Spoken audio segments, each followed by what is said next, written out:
Hola a todos y muy bienvenidos, queridos amigos, oyentes y seguidores, a un nuevo episodio de Historia en Podcast. Episodio 131 o 41 de esta sexta temporada on demand, en donde ustedes son los verdaderos hacedores de este podcast de divulgación histórica totalmente independiente, gratuito, al alcance de todos. Y como lo prometido es deuda, en base a sus pedidos y en base a lo que manifesté en el episodio anterior, dije que iba a ser un episodio doble, en donde primero analizamos la historia del pueblo hebreo, de los judíos.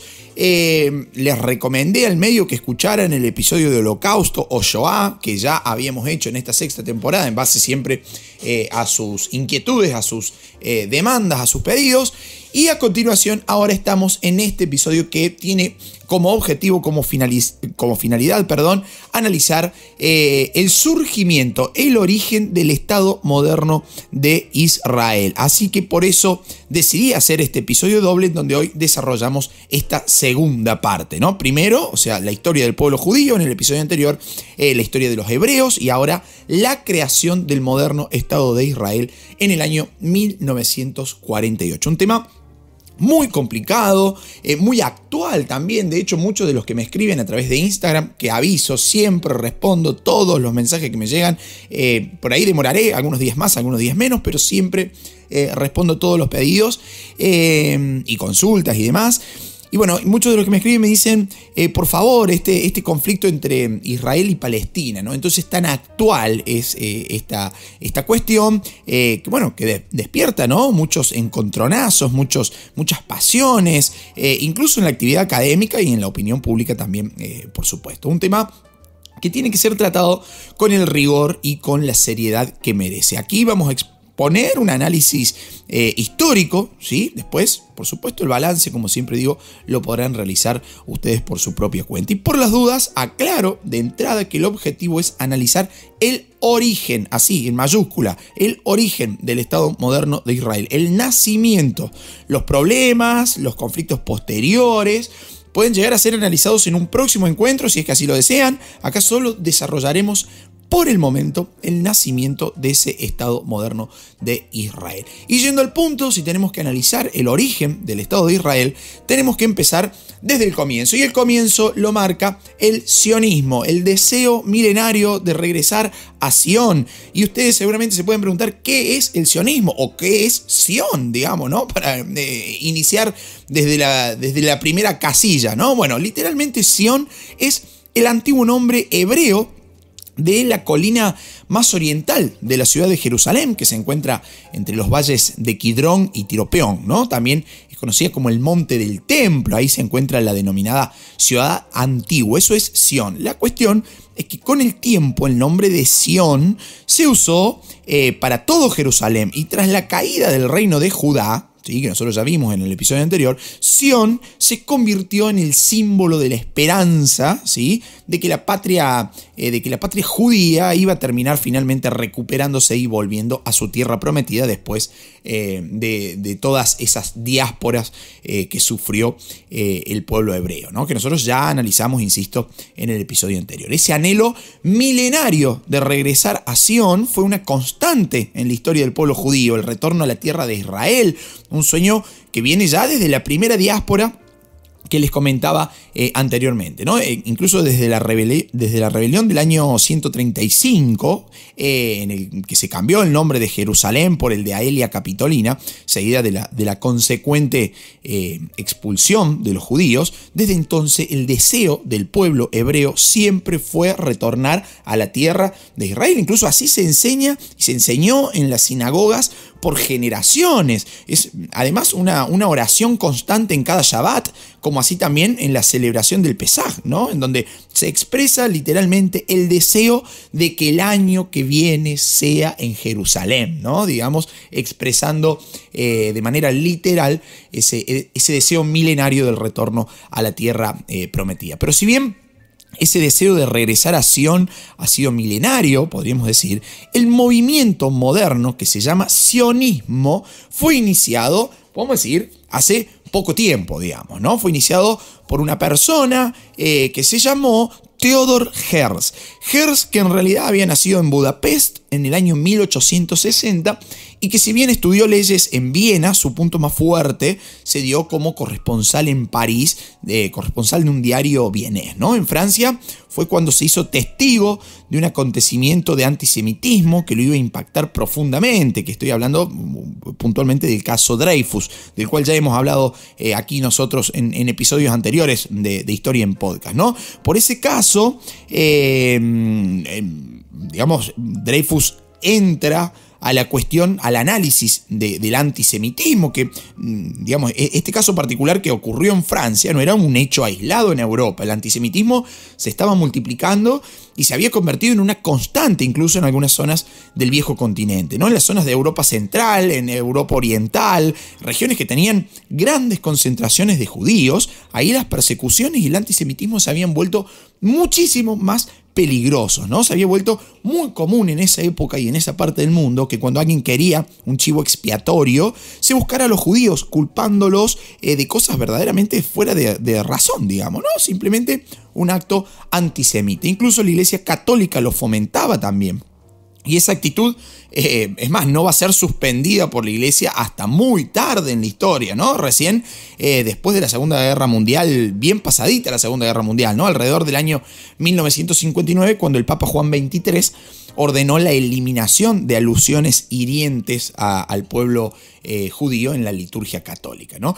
Y fue en ese ambiente de antisemitismo profundo y de ataques infundados con los que se vivía, digamos, ¿no? en la Europa del siglo XIX, en el que se va a iniciar una emigración judía abandonando a Europa, digamos, yéndose del continente europeo, pero no con rumbo a Israel, sino hacia América, sobre todo en el periodo comprendido entre 1870 y 1914. Se calcula que en ese periodo de tiempo cerca de 2 millones de judíos europeos dejaron Europa y emigraron principalmente hacia los Estados Unidos, ¿no? En ese contexto, Theodor Herzl concibió que la única forma, que la única manera de que los judíos pudieran lograr la paz y una convivencia pacífica era con la creación de un Estado soberano para los judíos. Por eso, el tipo empezó a escribir y en el año 1896 publicó una pequeña obra denominada El Estado Judío, en el que analiza y comprende el problema del antisemitismo. El tipo entendió, Theodor Herzl, ¿no? Estoy hablando de él. El tipo entendió que el problema así entre comillas, ¿no? El problema del judaísmo, muy entre comillas, este problema que llegó después de la diáspora, ¿no? Esta expulsión de los judíos de su tierra y su posterior búsqueda, digamos, ¿no? de un lugar en el mundo, sus persecuciones, el antisemitismo, etcétera, etcétera. Bueno, el tipo dijo, no se va a resolver ni recluyendo a los judíos, ni reprimiéndolos, ya que esos hechos, según Theodor Herzl, y esto está más que claro, reforzaban la identidad judía, lejos estaban de amedrentarlos, ¿no? Bueno, ¿qué pensaba Theodor Herzl? Que la asimilación era el camino para lograr la convivencia pacífica, pero para eso se necesitaba un bienestar político, se necesitaba reeducar al pueblo desterrando esos estereotipos, esas leyendas, las bromas antisemitas, ¿no? Y para eso, además, se necesitaba la voluntad política. Y ahí Theodor Herzl entendió que ningún político europeo estaría o sería propenso a poner el foco de manera positiva sobre esa minoría judía. Entonces, el tipo comprendió que la asimilación, que la reabsorción no podía y no iba, de hecho, a lograrse, concibiendo que el único camino para los judíos era retomar, o sea, regresar a su tierra, a su propio suelo, a su patria, que era Israel, ¿no? Entonces, a ver, paso en claro. ¿Qué dice el tipo? Sería fantástico que los judíos fueran asimilados, fueran reabsorbidos por estos estados europeos. Hace falta para eso voluntad política, bienestar político, social, y eso no va a pasar en Europa, al menos en el momento en el que escribía Theodor Herzl, ¿no? Previo a la Primera Guerra Mundial. Entonces dice el tipo, no va a haber otra solución más que regresar a la tierra sagrada, que regresar a la tierra de Israel. ¿Se imaginan ustedes? Tanto el libro como el autor, como Theodor Herzl, automáticamente van a ganar muchísimos seguidores. Porque, a ver, si bien otros judíos ya habían tocado el tema en otros momentos de la historia, no lo habían hecho en el momento adecuado en el cual los judíos habían llegado al punto cúlmine, diría, que terminó, o que permitió, mejor dicho, hacer cuajar esta idea de regresar a su propia patria, ¿no? Y fue justamente Theodor Herzl quien convocó a las comunidades judías al denominado Primer Congreso Sionista, que se celebró en Basilea, en Suiza, entre el 29 y el 31 de agosto del año 1897. ¿Qué pasó en ese primer congreso sionista con el objetivo de volver a Sion, digamos, allá a la patria, a la tierra prometida? Bueno, se estableció el camino a seguir, en donde el sionismo pretendía establecer en Palestina, ¿sí? En Palestina, esa región que nosotros hemos visto que se llamaba primeramente Canaán, pero que después con el dominio de los romanos pasó a llamarse Palestina. Ahí, en esa tierra en donde habían vivido originariamente los judíos, el pueblo hebreo, ahí pretendieron los sionistas construir un hogar para su pueblo, ¿no? En ese congreso, Theodor Herzl menciona una frase que se va a convertir casi en el lema, en el eslogan del movimiento sionista, que dice lo siguiente: si lo quieren, no será una leyenda, ¿no? Como hay una inyección un incentivo de moral, digamos, ¿no? Bueno, así se va a fundar la organización sionista, siendo Theodor Herzl su primer presidente, de hecho. Y Herzl no llegaría y no llegó a ver su sueño hecho realidad, ya que va a fallecer en julio, el 3 de julio específicamente del año 1904, pero sus seguidores van a continuar su lucha, consiguiendo incluso la ayuda financiera de grandes personalidades de la Europa occidental de esos momentos, como por ejemplo el banquero francés, el famoso barón de Rothschild, y la cooperación de Arthur Balfour, el primer ministro de Gran Bretaña, lo que llevó a que en los albores de la Primera Guerra Mundial, alrededor del año 1914, cerca de 85.000 judíos emigraran desde Europa hacia Palestina. Otro hecho paralelo digamos, a la acción de Theodor Herzl fue el renacimiento de la lengua original judía, el hebreo. El hebreo había sido reservado por muchísimo tiempo como una lengua sagrada, ¿no? Y que para la década de 1880 va a renacer gracias a la obra de Eliezer Ben Yehuda, un erudito judío que había nacido en Lituania y que se propone retomar el uso cotidiano, ya no solamente sagrado, de la lengua hebrea. Y tanto la obra de Theodor Herzl como la de Eliezer Ben Yehuda fueron, digamos, el cimiento sobre el que se construyó el sionismo, generando ese sentimiento de cohesión interna, digamos, necesaria para pensar en formar definitivamente esa patria judía, ¿no? Y acá entran en juego otros factores, porque ya tenemos el sionismo como movimiento que dice, che, tenemos que volver a la tierra prometida, tenemos que volver a Israel, a lo que fue Canaán, y eso incluye volver a lo que en esos momentos se conocía, a partir de los romanos, digamos, se conoció como Palestina. Entonces, bueno, a partir del sionismo formado, entran a jugar ahí otros factores. ¿Qué otros factores entran a jugar? Uno de los más importantes, sin duda, y que va a ser una constante en este tema, en la formación del Estado moderno de Israel, es el apoyo británico. Y ustedes se pueden preguntar, ¿por qué los británicos apoyaban al sionismo? Bueno, la causa es netamente geopolítica. ¿Por qué? Porque durante la Primera Guerra Mundial los británicos necesitaban el apoyo, digamos, para tomar Medio Oriente. Por lo que en noviembre de 1917, aun cuando no se veía con claridad el triunfo en la Primera Guerra Mundial por parte de los aliados, el secretario británico de Asuntos Exteriores propuso que su país iba a mirar con agrado la idea de la creación de un hogar nacional judío. Esas son palabras textuales, ¿no? Y en Gran Bretaña, uno de los sionistas que más presionaron sobre el gobierno fue James Weizmann.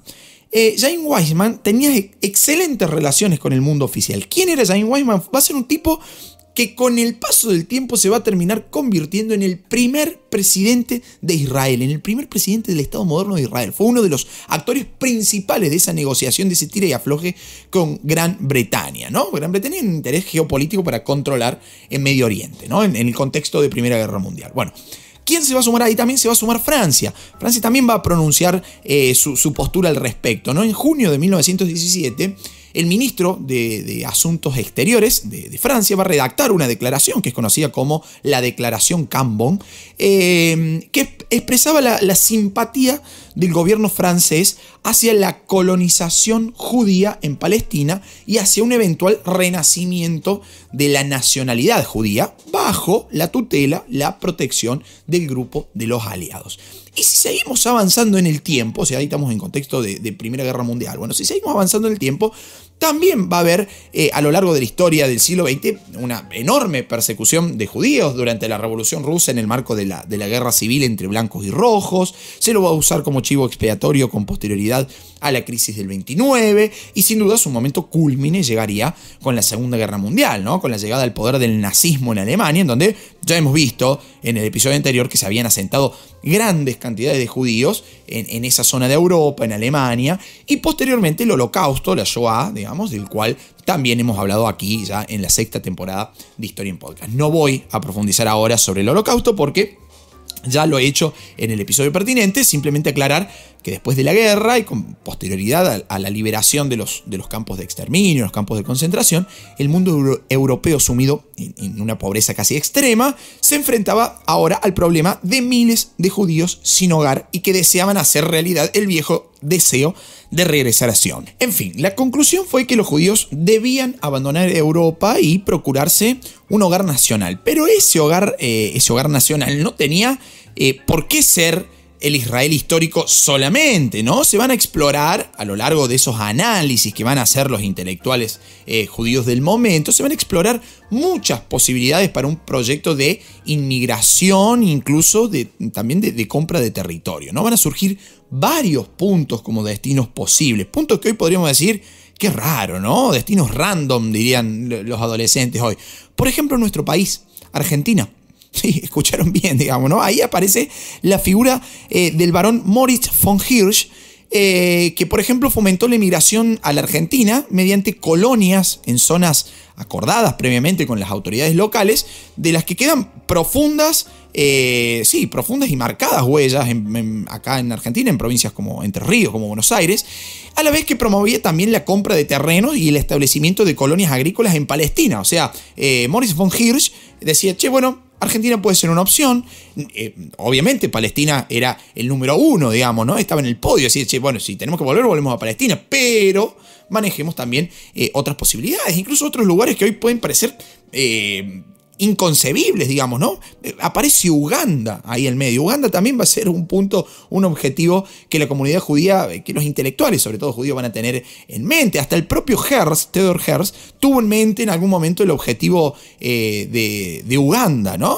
Siempre insisto en esto, el podio, el número uno, sin duda alguna, es el retorno a Israel, a la tierra prometida. Pero en el mientras tanto vamos analizando otras opciones. Pero bueno, en el sionismo, digamos, en el sionismo puro y duro, el destino uno era inamovible, o sea, el destino perfecto, deseado, era sin dudas Palestina. Y debemos decir que la Palestina que entonces existía, poco y nada tenía que ver con la Palestina actual, ¿no? Era un desierto absoluto, formaba parte además del Imperio Otomano. Hay fuentes, hay escritos, hay relatos de diversos viajeros, de ilustres viajeros, diría, que dejaron constancia de que, bueno, Palestina era simplemente un desierto muy poco poblado, con poblaciones semipermanentes, o sea, no existía una colonización constante y permanente, valga la redundancia, en ese lugar, ¿no? Y acá hay que agregar un punto no menor, que es la continuidad de la vida judía en la zona, en esa región. Por ejemplo, en Jerusalén, cuando a fines del siglo XIX Herzl y otros judíos iniciaron el proyecto sionista, en Jerusalén no se había interrumpido la vida judía, ni siquiera en toda esa región. Ahora, aquel espacio, ¿sí? Ya sabemos nosotros que no había sido llamado Palestina por los árabes que lo poblaron, ¿sí? Puesto que los árabes no lo ocupaban de modo estable, como les decía recién. El nombre de Palestina había sido impuesto por los romanos, como ya comentamos en el episodio anterior, sobre todo por decisión del emperador Adriano, ¿no? Para ellos, o sea, para los romanos, se trataba de un distrito de la provincia de Siria y también para los otomanos, para los turcos otomanos. Por eso se dice que para que el hogar nacional judío pudiese finalmente establecerse en el sitio histórico del pueblo de Israel, tuvieron que suceder tres cosas. Primero, el colapso del Imperio Otomano. Segundo, la Gran Guerra o la Primera Guerra Mundial. Y tercero, la Shoah o el gran crimen nazi, digamos, en el transcurso de la Segunda Guerra Mundial. En cuanto al Imperio Otomano, ¿sí? Voy a hacer una breve aclaración. Un imperio que dominaba todo el arco del mar Mediterráneo. Había entrado en franca decadencia al perder una guerra entre 1877 y 1878, una guerra contra Rusia, que eso, bueno, le había costado enormes mermas territoriales, ¿no? Y las naciones europeas, que tenían grandes inversiones en el territorio imperial, empezaron a presionar al gobierno turco, al gobierno otomano, en búsqueda de soluciones para esas minorías religiosas que existían dentro del imperio, como los cristianos ortodoxos, digamos, ¿no? Los armenios, del cual ya también hemos hablado aquí, los maronitas y puntualmente los judíos. Bueno, Gran Bretaña era una de las principales potencias que más se había empeñado en la protección de judíos y más presionaba al imperio turco otomano para la resolución de ese conflicto, ¿no? Y ese imperio terminó sucumbiendo finalmente en 1922 cuando el sultanato fue sustituido por una república, ¿no? ¿Qué es lo que sucede adentro? Que la región de Palestina estaba dentro del Imperio Turco Otomano. Entonces, al romperse el Imperio Turco Otomano, cabe preguntarse qué pasa con esa región, ¿no? Pero bueno, ¿cuál es el paso a seguir, digamos, ¿no? El punto que sigue en esta historia es la partición de ese Imperio Otomano, ¿no? Y ahí hay un punto importante, digamos, en el medio de todo esto, que es el Tratado de Sèvres. El Tratado de Sèvres entre los aliados y el Imperio Turco Otomano va a ser el que permite mechar de paso la cuestión del retorno del pueblo judío a su tierra. En realidad, la declaración era bastante vaga en cuanto al territorio de Palestina y a la idea de esto del hogar nacional judío, ¿no? Así muy entre comillas, que de hecho no se denominaba Estado, mientras que sí era aceptado como tal, es decir, como Estado, el Estado árabe de Hussein ibn Ali, un tipo que había colaborado con los británicos para erradicar la presencia turca de toda esa región, ¿no? La cuestión es que Faisal, hijo y sucesor de Hussein ibn Ali, como líder de la rebelión árabe, que si quieren podemos desarrollar en otro episodio, ahora era promotor del Estado árabe y firmó en Damasco un acuerdo con Jaim Weizmann, este tipo que se va a convertir en el primer presidente del Estado israelí, que comenté anteriormente. Bueno, firman un acuerdo entre ambos en el que se reconocía el derecho de inmigración masiva de judíos a Palestina, ¿no? Pero un año más tarde, en 1920, el Congreso Nacional Árabe, reunido nuevamente en Damasco, va a establecer su propio dominio sobre la antigua Siria, que abarcaba Siria, Líbano, Jordania, Israel y los territorios palestinos actuales, ¿no? Y rechazó explícitamente las pretensiones sionistas, así decía, ¿no? Rechazamos explícitamente las pretensiones sionistas de convertir la parte sur de Siria, es decir, Palestina, ¿no?, en una Commonwealth nacional para los israelitas. O sea, como diciéndole a los británicos, córtenla, no van a tener un dominado británico acá en Medio Oriente, ¿no? O sea, estaban marcando la cancha cabalmente este Congreso Nacional Árabe y, bueno, este Estado árabe, ¿no? Se iniciaba así una espiral de violencia aún no terminada, de contradicciones permanentes en los diversos discursos árabes respecto de Israel, ¿no? En 1922, el propio Winston Churchill, que toda su vida fue pro-sionista, podemos decir, eliminó cualquier impedimento legal por parte británica para fomentar la inmigración judía masiva a Palestina, ¿no? Y la nación hebrea empezó con estas medidas a organizarse en función de esta realidad, ¿no? Creando partidos políticos, sindicatos, movimientos armados clandestinos, ¿sí? Células que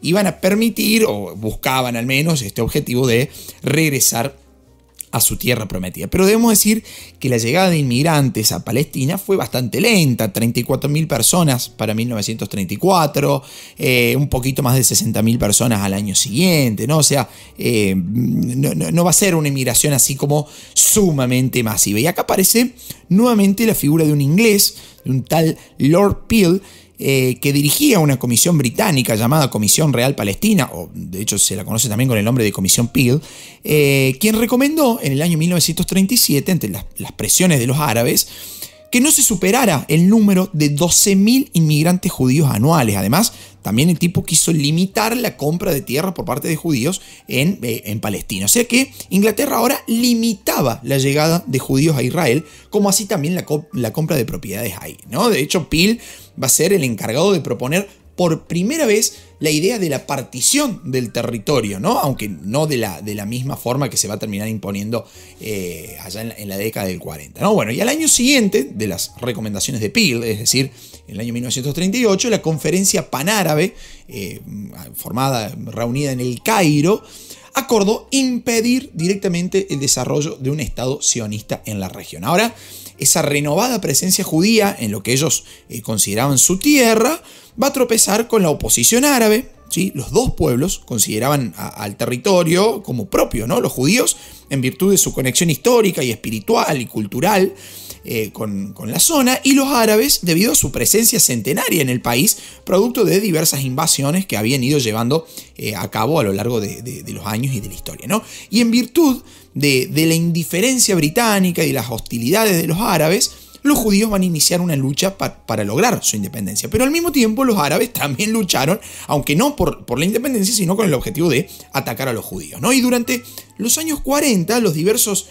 movimientos clandestinos judíos van a librar una batalla anticolonial contra los británicos puntualmente, mientras que los árabes estaban fundamentalmente interesados en combatir a los judíos más que en expulsar a quienes podemos denominar los imperialistas británicos, ¿no? Pero bueno, fue por eso que los judíos se habían organizado en grupos armados con dos intenciones muy claras y bien marcadas, ¿no? La primera era lograr la independencia de los británicos y la segunda, defenderse de los ataques árabes. Se formaron grupos como, por ejemplo, Combatientes por la Libertad de Israel, comandado por Abraham Stern, o el Organismo Militar Nacional, dirigido por Menachem Begin, quien llegó a ser primer ministro incluso de Israel entre 1977 y 1983, ¿no? Existía también otro grupo denominado Haganá, y como los tres grupos tenían más o menos la misma finalidad, terminaron uniéndose en pro de lograr la independencia de Israel, ¿no?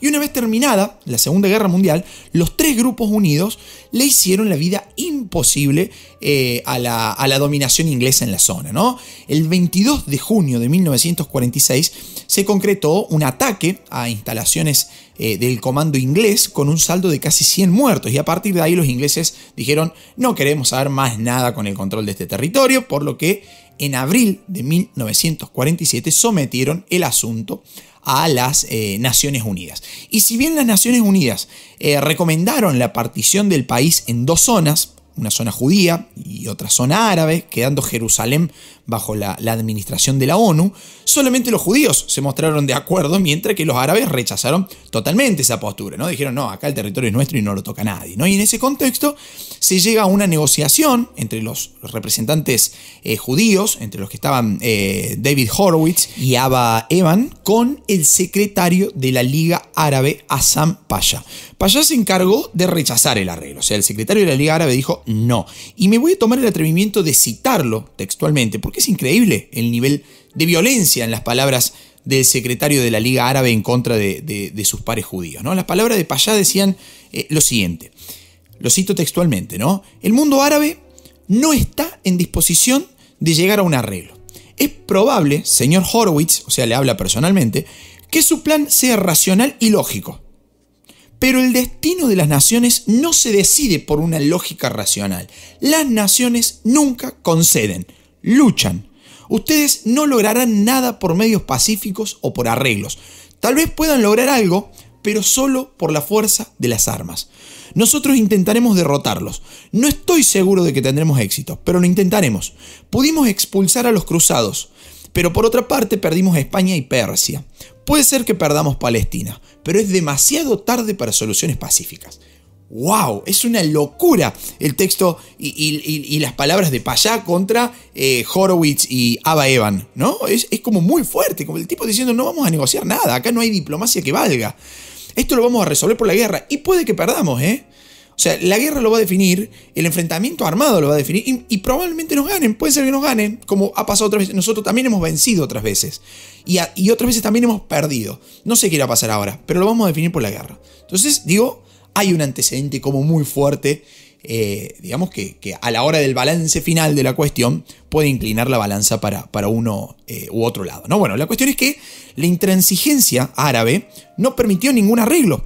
Ya estaban decididos a iniciar una guerra y hacer desaparecer a Israel, ¿no? Las negociaciones diplomáticas no iban a llevar a nada. Los judíos se prepararon para ganarse su territorio en los términos propuestos por los árabes, con la guerra, digamos, como método, ¿no?